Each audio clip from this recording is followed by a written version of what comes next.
and we shall get started. Welcome to our webinar, Teaching with iPad, and getting started on your journey with Apple technology in the classroom where you work. So, as you can see, you have two people you'll be hearing from today. You've got Chris Smith, who is our Apple Professional Learning Specialist, who you will see in our little session later that Chris and I spend on planning our project with the Romans, and you'll hear him talking later. And then you've got myself, Phil Sparrow, an Education Development Manager for KRCS. So there we are. Don't be shy to speak up. So you've got the YouTube chat on the either below you on mobile or on the right of this video if you're on desktop, so you can chat to us there if you wish to. There's also an email, our normal email address, edsales@krcs.co.uk. So don't be shy to speak up, but also if you are just enjoying this in the background whilst you're working, feel free to do that as well. That's exactly what we're here for, to provide you with some CPD to do whilst you finish your day. And you can always rewatch this and share this with colleagues. I myself have 7 years experience as a teacher and teaching assistant in the primary sector, from early years through to year 6, and now enjoy embedding technology into classrooms as my day job. And Chris is our Apple Professional Learning Specialist, who has been an independent consultant in the sector for about 10 years. He delivers training to all the schools and colleges KRCS work with across the country on a daily basis, helping improve the way they teach with iPad and Mac in schools. And today's going to serve as a bit of a taster. So if you had Chris come to a school to work with you where you work, this is a bit of a taster for what Chris might do with yourselves if you wanted some training from KRCS. So today's agenda is a nice, short and sweet one. We'll be teaching with iPad, getting started. That's the chunk of our presentation today. About half an hour that will be, to 25 minutes, half an hour of you'll see a session where Chris and I earlier this week sat down and Chris started a Romans project with me as if I was a student and he was the teacher. And how would we start that project using some basic iPad teaching and learning tips, things that you can take into the classroom tomorrow if you had an iPad that you just had. You've been given it recently to see if you can improve teaching and learning with it. And sure, I'm going to show you some ways and things you can think about today. If there's any questions and answers during the presentation, I'll try to answer them as best as I can, and we can save them for the end, or I'll answer them throughout the presentation in the live chat, one of the two. Then we'll talk about next steps, about if you liked what you saw today and you want to spend some more time speaking to us, an Apple specialist like ourselves, or if you just want to know where you can talk to us, then we'll go through that at the end. Without further ado though, we are going to go over to see what Chris's iPad looks like, and we're going to see what Chris and I got up to earlier this week. So here we go, and I'm going to hand over to Chris. So we're going to look at a few features of the iPad that should help you with your teaching. They're built into it, so you don't have to download anything. And the first one I'm interested in showing you is a thing called screen mirroring. And to do that, you'll either need an Apple TV connected to your screen in your room, or you can use some software, maybe like Air Server.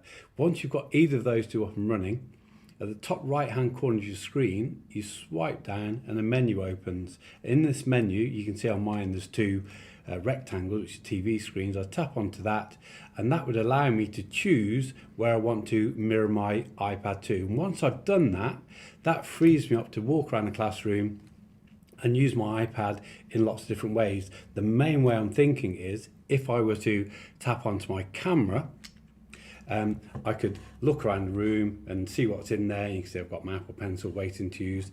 And if I found something interesting, so either some writing or a shared text that we use in the classroom, I can take a photograph of that, look at it, but also you'll see at the top of my screen when I choose to edit this, and you'll see again at the top there's a pencil icon. This would open up all the annotation tools that are built into the iPad. So now I can start to highlight certain words, or I could circle things that I think were important and just draw pupils' attention to this. Also, the thing that I think is more important than that is I can take the iPad to the students and let them annotate the screens. So if you're not doing that, I think that's a tool that's being missed out. You should be using that fairly regularly. I don't use anything like that in your classroom, Phil. Yeah, I've wanted to use stuff like this in my classroom before. It's a lot quicker than the kids having to go through pencil cases if the children are using Apple Pencil and markup. I've loved it because it's just how quick it is, to be honest, rather than rummaging through your pencil case. And there's a lot less stress as well, having to rub things out and do corrections if they need to. Okay, so that's just using the markup. If I was to save that, I could share that out to my Google Drive, I could save it to files, I could send it to Seesaw, Showbie, so I can save that work if it's something that pupils will draw upon further on their lesson. I'm not going to save this time because I don't need this. So I'm going to come out of my camera and go to my next tool that's built into the iPad that people might use. Now I might get you to do this as well, Phil. So I'm going to open up Pages, which is the word processor on Apple. It's a fantastic app. I'm going to go to the plus at the top right hand corner, and I'm just going to make a blank document because imagine we're doing some research, and we're going to research something about the Romans. Okay, we're going to try and build a project around this over the coming sessions. Now, traditionally, when I've watched teachers doing this before, they open up Safari, they find something, then they open up Pages, or they have pen and paper next to them. But the new feature, relatively new feature, at the top of your screen, you'll see on mine there's 3 dots. So I'm going to tap onto the 3 dots, choose the middle icon, which is split screen. Page has disappeared. I'm going to open up Safari at the bottom of my screen.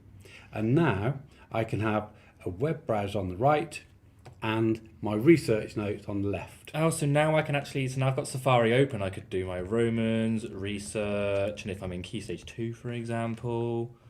Oh, and it's right side by side, and I could go and tap on my Pages document, and I could tap in my research notes, so I can sort of do both side by side. If you may notice on your screen, Phil, that the browser looks really small. If you go on the 2 capital A's at the top of the browser window, let's have a look. Ooh, yes. tap onto those and choose mobile. Request mobile website, there we go. It'll make it look a lot nicer for you. Oh, amazing, yeah. And the other thing which lots of teachers may not know, maybe I'll show you on mine, I've selected some text. If I hold my finger onto the text, it sort of pops up out of the screen, and I can drag and drop text into the other window. And if I were to search for an image of a let's say a Roman soldier, for instance, and I'm going to do the same on mine where I get the mobile website. If I find the image that I want, I can take that image, hold my finger onto it, it will pop up again. I can drag that into my notes as well. So it's just a quick way of researching a topic without having to keep coming out of an app and going backwards and forwards. So keep some of those facts in mind, Phil, because we're going to use those in a little while. To get rid of the split screen, there's a grey line in the middle of the screens. I can drag that across and take it off screen, and I go back to my notes and I can carry on. So that's another thing. Using split screen, I work with lots of apps. It's not just with Pages and with Safari. It works with lots of things. Well worth looking at. So I'm going to hide this out of the way now and go on to my next quick topic of things that you've got that Apple provide which are free, which should help you in the classroom. And the thing I'm going to look at is a thing called Apple Classroom. And you can see here, Apple Classroom. And when I open this, it shows me all the classes that I'm in charge of. And I'm going to look at the KRCS class. Now when I open this, it shows me all the iPads in my class, and I've only got one iPad open at the moment. This is Danny DeVito's iPad, and I can see he's busy working away. If I want to look more carefully at that, I tap onto Danny and I say view screen, and at this point I can see he's working away independently on his iPad, doing exactly the right thing. He's doing his Romans research. Fantastic. So I'll say done. If I thought Danny wasn't doing the right thing, I could tap onto the lock screen, and this will lock Danny's iPad. Danny might complain bitterly. Ah, That's normally the response. There's a cheer from the teacher and a groan from the pupils. And I can have a word with Danny and say, really, what I wanted to do was, whatever it was, then I use the unlock on my screen, and it will unlock it, and Danny can carry on by pressing his home button and carrying on with his work. Other things you can do in Apple Classroom, if I go to this little icon here, I could open an app for Danny. So if I want him to use notes, I tap onto notes and it will open it on that screen. magical, yep. So with younger children, a really quick way of getting them to the right app at the right time. Another feature of that is if I want them to use, say, Bbot, and I want them not to change app, I can lock them into the app after I open it. I won't do this now, but it would lock them in. So if you've got, say, a year one or reception class where you've got an activity they've moved to and moved away from, you can make sure they always have the right app and they haven't gone out of the app and gone to something new. There are other features in here, such as there's a mute option. So I'm on Danny's screen. If he's doing something in GarageBand that's really loud, I could mute. If I thought Danny's doing some great work, I can AirPlay his screen to the screen at the front of the room. The navigate and open, I use this in a slightly different way. I'll just show you. So I'm going to come out of here. Classroom's still running. I'm going to go back to Safari. And if I wanted Danny to see this photograph, and at the top of the screen, the share icon, I tap onto that, I go to AirDrop, and it will show me my class. So I can send that out to all the people in my KRCS class, and on Danny's iPad, it should open up the web browser with the picture I want him to look at. That is mind-blowing. I love that one because the thing I always say to teachers that we go out and visit, for example, is you have your classic start of the lesson where you say, everybody, the link's on the board, can you write on it? And you spend the first 15 minutes of your lesson getting all of the children there. And you can see how Apple has just taken that one task that you do at the start of your lesson, they've turned it into a 2-second task that you have complete control over. It's such a time saver. So that's a really quick review of what Apple Classroom will do. It makes your life easy. You've got more control over the iPad. You can see what pupils are doing, and you can direct them to the things you want them to do very quickly. Feels like a portable teaching assistant you just get to carry around with you, really. Absolutely. So if I'd finish using this, because we won't use this in the rest of the session, but I'm going to tap on the 3 dots at the top right hand corner and say I want to end the class. And then it shows me I've got 1 student that's participated, and Danny's used 4 apps during my session. If I just wanted Danny to use Pages and nothing else, I might then say, Danny, I've just looked at what you've been doing. You've been using other apps you shouldn't have been doing. And it gives me just an overview of what people have used throughout the lesson. If I then tap onto Danny, it tells me how much time he spent on each app. So it goes into quite detailed information that you can draw upon. Anyway, that's Apple Classroom, really briefly. If you need any more information, feel free to get in touch with us or write something in the comments. So we're going to move on to a couple of apps that I think would be a great way of starting the topic. And the topic, surprisingly, is going to be about Romans, because we've just been talking about them. And the app that I like to use with my classes I'm teaching is an app called Padlet. I just did something, I'll just remind people this happens. I'm going to swipe down from the middle of the screen, and I'm going to type in Pad, and it will find the Padlet app for me, because sometimes I have lots of apps, it's hard to find the right one. Obviously, with Apple Classroom, I could open that on all the students' iPads without them doing anything. So I'm going to open Padlet. And for those that have not used Padlet, it's like an online notice board. I make a web page that we can contribute to. So I'm going to make a Padlet. There's lots of different styles. I'm just going to use the wall Padlet for this activity. And it says, my terrific Padlet made with good vibes. At the top right, there's a cog. I tap onto the cog, and I'm going to put in a question. This probably isn't the question you'd set for your students, but what have the Romans, oh, I need to go back and change that because it's really bad when you don't put a capital letter in, ever done for us? That's going to be my question. I can still see an error which is irritating me, so I need to get rid of that. Okay, that's my question. I'm going to leave made with good vibes. I could change the picture in the background to something more Roman. So I'll look at the wallpaper. I'll go to pictures. Maybe the scroll would be good. Okay, and I'm going to save that. And now I've got a page where all of my class can contribute and answer my questions. The way they're going to get to that is I'd ask the pupils to open up Padlet on their iPad. Let's go to Padlet. There we go with the swan. You'll see that you've got a green screen, and if you don't want students to log in because they won't have an account, they'll continue as a guest. There we go, continue as guest. And on my screen, the 3 dots at the top right let me put a QR code up. So and you say scan QR code. I'm going to scan it. And hopefully... There we go. magic straight away. I'm in there. It's brought up Chris's Padlet, which is exactly what we saw on the screen a minute ago. And then what I ask people to do is tap on the plus sign at the bottom right. In the subject, put their name, so I know who wrote what. I'm going to be Phil. There we go. And then where it says write something beautiful, you tell me some facts about the Romans that you know. Oh, what did we get from the Romans? We got wine.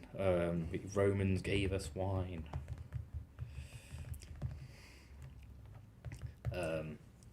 They also gave us an invasion. We'll go with that because they did invade in August of August 55 BC, which I know from my research earlier.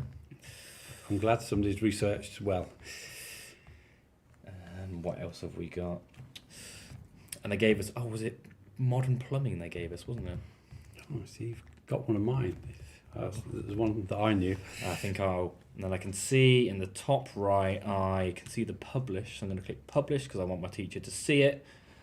And you can see what the other pupils, well, it's actually me, have written in there as well. So it gives you some instant feedback of prior knowledge that people have about a particular topic.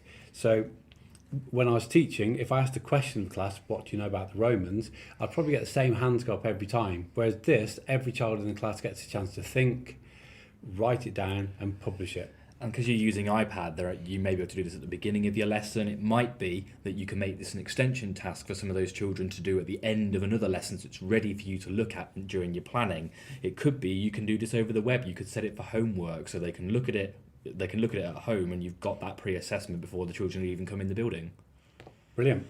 Okay, so we could gather information there. The other aspect that people don't use that much, I find, if we could go back to the plus sign again, and we won't put our names in this time, but if you go to the pink hexagon with 3 dots, this gives you the menu of all the things it will let you put in. So we could take photographs, videos, but I want you to go to the drawing. This could be very exciting when you see the quality of my drawing, at least. I'd like you to draw a Roman soldier, if you would. We won't take too long on this.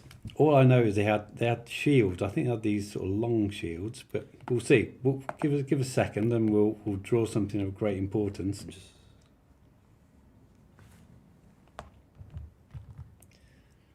I'll try not to do a happy face on them because I think they're quite angry when they came over here. I'm not very good at drawing sandals. Maybe you can put a sword on there as well. Okay, you don't spend long on this, but I'll save mine just so you can see. And I'll publish that, and that is a fantastic Roman soldier. Now, drawing a Roman soldier isn't the greatest educational feat that you can do with that feature, but if you're teaching something like maths and you wanted children to demonstrate how they added fractions with the different denominator, that could be a great way for them to show their knowledge onto the screen. And when you tap onto it, it will open up and you can look at it in detail and invite comments from the pupils. Have they done the maths equation right? Is the Roman soldier right? No, because he wore sandals and he hasn't got his sandals on in my particular picture. So there's lots of things you can do, but I find it a really great way to start any topic that I'm doing. With Padlet, you can pay for it. The free version only lets you make 3 Padlets. So what I tend to do, when I've gathered all the information, I go to the 3 dots at the top right and I export this as a PDF. Then I can save that into my workflow solution, be that. Genius, because you can also take Padlets as well, and you could potentially export it as a PDF. You could print that out for the children to be using in their books as a handout, so those ideas aren't lost, and they're not going to be locked into iPad either. No, and if you've got Seesaw or Showbie or Google Classroom, send it electronically. Yes. And we don't need to print anything. So that's Padlet, just to get us started. We're starting to think about the Romans. We're now going to move on to a different app. And this app is called Pick Collage, which hopefully you've got on your screen. I'm going to search mine again. Indeed. There we go. So when this opens up, you need to get this main screen. Now, I know lots of teachers use this, and their option is grids. They get lots of photographs, put them into grids, print it out, cut out the photographs and stick them into the books, which is a good way of using it. But I'd like to use it in what I think is a slightly more creative way. So if you go to freestyle on your iPad, and my adverts come up because I've got the free version. I'm going to close the advert. Along the bottom of the screen, you'll see one that says web image, which is a magnifying glass, and this will let us search the internet. So we're going to search for, I would ask the class, what famous places are there in the Roman Empire, and the one that comes to my mind is the Colosseum.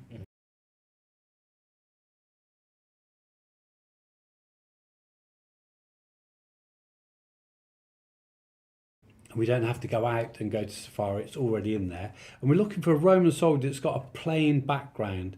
So maybe one with a white background is good to use. You can choose a couple if you want to. So I'm going to choose, I've got 2 here that I want to show. And then I'll tap onto the tick and they come into the screen. Now, you can see the slight problem already with the images of the soldiers as a background, but we'll deal with that in a second.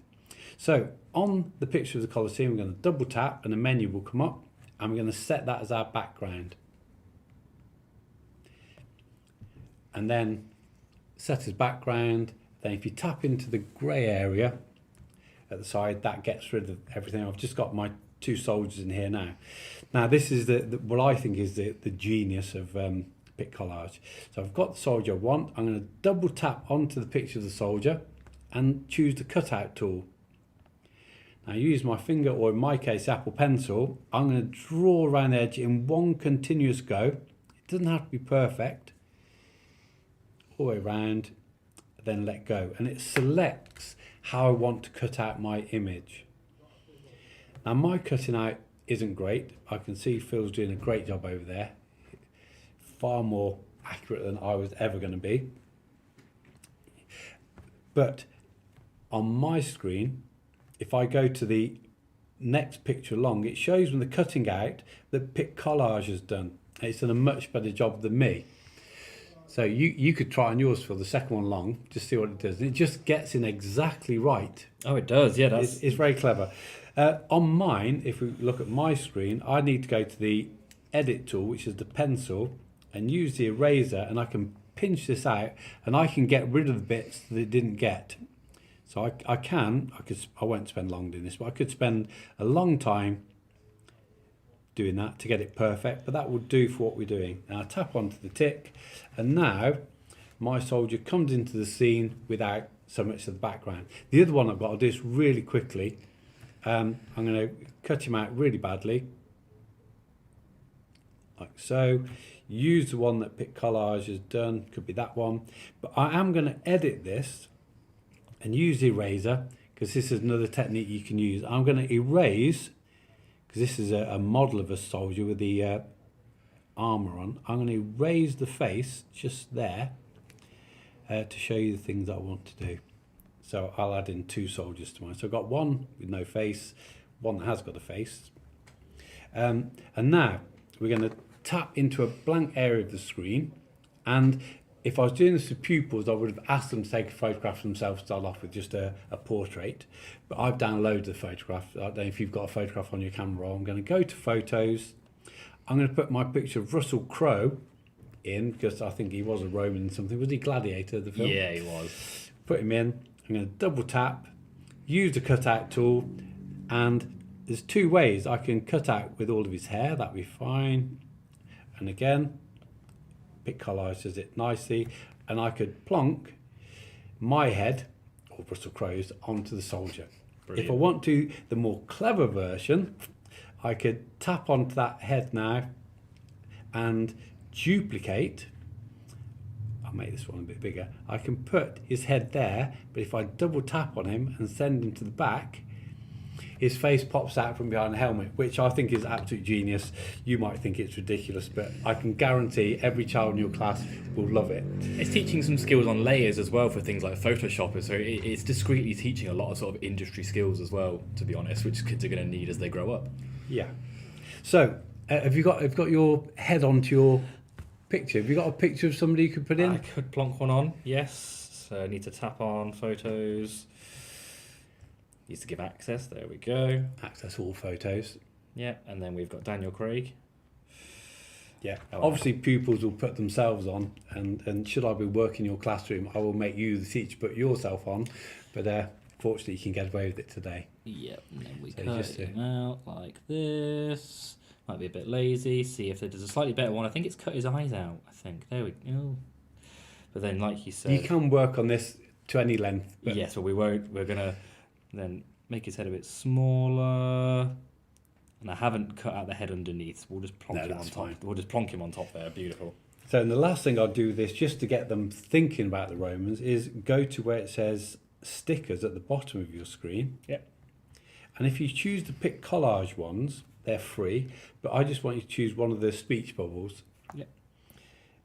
Now, if I wanted this speech bubble on mine to go the other way, if I double tap onto it, you can flip, so I can get the speech bubble itself pointing the right way. So I'll put it over here. Then at the bottom of the screen, text. I'm going to get the Roman soldier to say something. So I'll tap onto text. Beware. Ooh.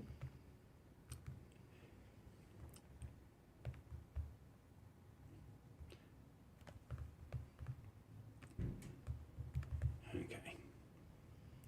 I'm trying to type sentence. It seems we are coming.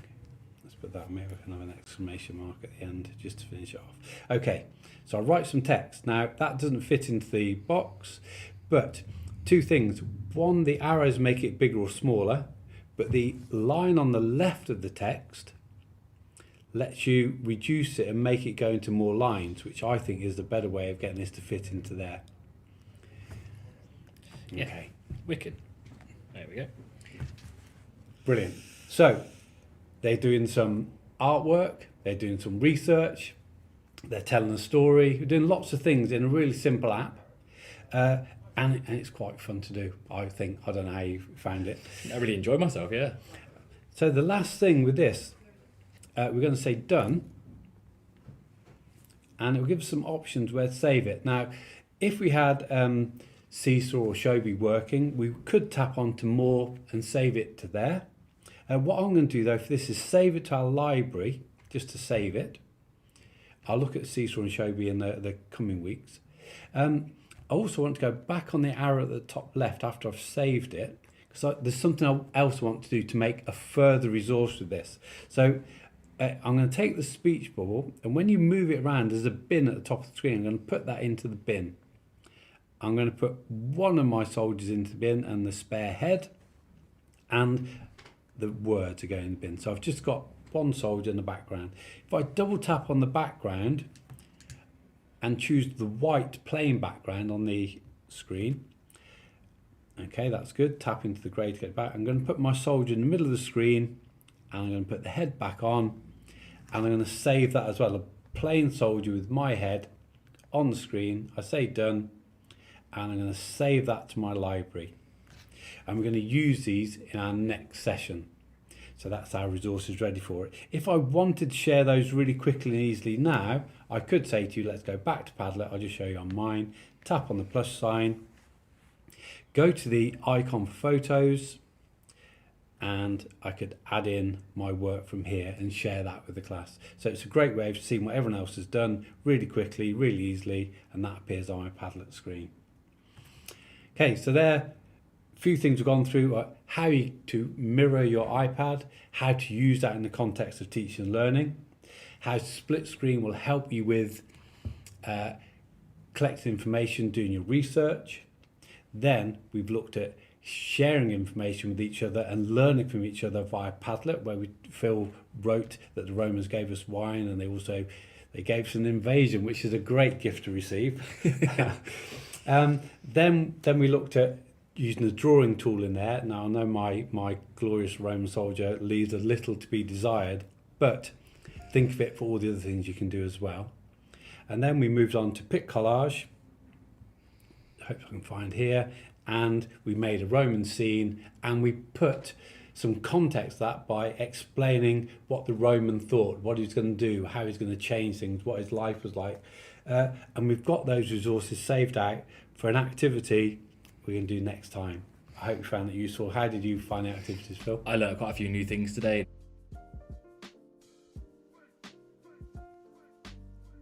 I did indeed learn quite a few new things. On that day, it was actually quite a really fun session between Chris and I. Enjoyed sitting down with him. So, if you have any questions and answers, you'll be able to leave a comment on this video, potentially. Or you can drop us an email and we'll share that email address shortly. But yeah, it was nice to watch that back from that session the other day. It reminded me of a lot of the things I used to do in the classroom when I was teaching with iPad. So, next steps. If you were to contact KRCS and you were wanting to work with us, how would you work with us? What would you do? So if you're wanting to implement iPad or Mac or any Apple products into where you work and where you teach, Planning Essentials is definitely for you. This is a workshop that Apple have designed that we can come in and deliver for you to get all the important stakeholders in the room, so head teacher, learning lead, IT coordinator, subject coordinator, and meetings that would normally take a few sessions or a few weeks, we'll do it with you in a few hours, and you'll have the entire year's project of implementing iPad in your classroom planned out in one fell swoop.